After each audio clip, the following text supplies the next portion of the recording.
So, Dr. A, thank you for inviting me. We're turning the tables now. You're going to ask me questions. I'm going to turn the table on you. All right. You are usually the one who asks questions, or your podcast guest. And that was the easiest part. I have not read your book. Okay. I will read this one. Okay. But you talk about reimagining you. You Yes. have a long career. I looked at your profile. Thanks for that. Schlumberger and so on, large corporates. Now you are an entrepreneur and a podcaster. And when did you realize that you needed to reimagine yourself? And what was the journey like in those first few months or year? Very good question. Because that is a journey that I actually tell a story about. How did I come up with the concept? It was very painful because when I hit 60, I am downhill to retirement, basically. I'm getting closer to my retirement age. So I wanted to build and leave a legacy. And I said, I amassed a lot of knowledge. How do I give that knowledge back? I said, a lot of people, a lot of companies ask me to mentor them here and there, and I do. Coaching here and there, and I do. But I had a lot more knowledge, and I said, I'm going to encapsulate them together in a book, and I will publish it on my 60th birthday, which was in March 26, 2023. 23. Yeah. So now I published that, and it covers culture, leadership, teams, and transformation. Mm-hmm. And I started building the brand, and I realized that I'm still not very visible. I know in my circle, people know me. But outside in the open, nobody really knows. So I started looking for companies, agencies, to build my personal brand, to help me out. And unfortunately, I hit two companies, one for personal branding, one for LinkedIn. They took a lot of money out of me, but zero results. So I was very frustrated. From frustration, says, I've got brain, I can research, I can learn, let's learn it. So I spent 6 months learning how to build a personal brand. I took courses, I read, I studied, and I came up with a 10-step process. And I said, okay, I'm going to give it to people. So people know personal branding is not about getting more followers on LinkedIn, or is not about taking a speech here. It's a whole 0 to hero. Yeah. So that's where the 10 steps are. The first phase is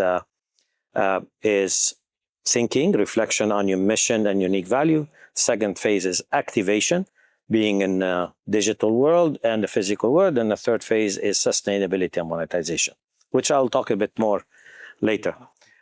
So building that book, encapsulate the 10-step process. Now I need to prove it. So I start applying all these 10 steps on myself. Hence the podcast.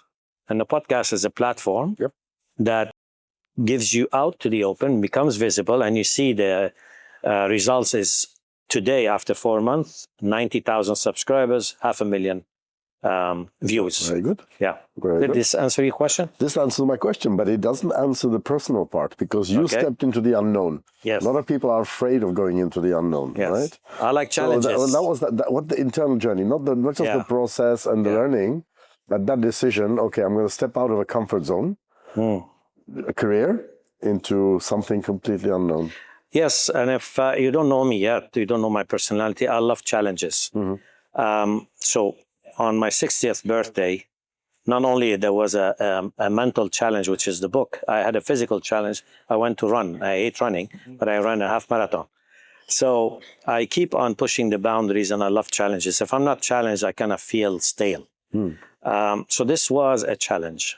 And just from the podcast, I started with Ryan and a couple of people when I was unknown.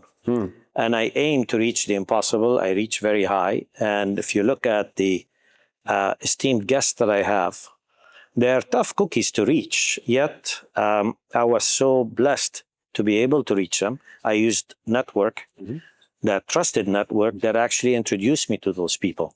So these continue on the excitement for me and build on the challenge. So I'm not going to tell you the next challenge. Sure. Because I don't know yet. No, it's a fantastic journey. And, you had this 2 years ago. I turned 60 this year. I know what you're talking about. I'm not thinking of any retirement, but certainly this constant need to sort of get challenges and reinvent yourself a little bit. Yes. I can identify with that. You know, I recorded a podcast which is going to be aired on Thursday with a gentleman called Gils. He's from Holland. He has been awarded 14 years ago, one of the very few LinkedIn Top Innovator Award. So he's a top voice innovator. He only breathes and then lives innovation. And he's 65.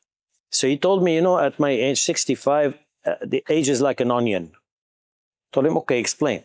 He says, well, the onion is big, but you start peeling as you're young. You start peeling this as you grow. And what is left after 60 is the core. Yeah. So what all these layers of onion is the fluff. So I don't tolerate any more fluff. I don't tolerate any of this stuff. I'm just focusing on the core. Absolutely. So I said, okay, well, I'm there. I'm focusing on the core.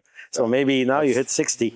Focus on the core. That's a good lesson, because too many people go around in the fluff. And you know, this is interesting because a lot of my clients say, oh, we want somebody younger who's going to be innovative. Age doesn't determine innovation. You are the proof of that, right? Absolutely. And Gils as well is. So it's good to know. Yes. We have runway. Great, great. Well, Fantastic. thank you for the interview. Thanks for coming too. Appreciate it.